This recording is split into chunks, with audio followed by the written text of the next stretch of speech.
How to transfer USDT from Binance to Trust Wallet. Hi everyone, in this following video I'll be showing you the ways to transfer USDT from Binance to Trust Wallet.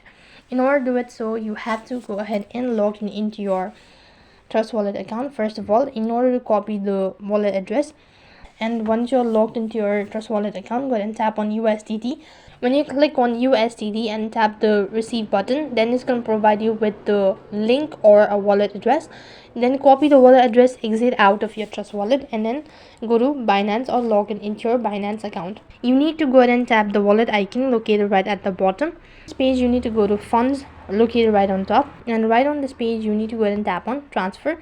After that, you need to select USDT, and as you're done with that procedure, paste in the wallet address that you recently copied, enter in the exact amount that you wish to transfer, and confirm the transaction by reviewing the information. And as you're done with that procedure, then you've successfully transferred USDT from Binance to Trust Wallet.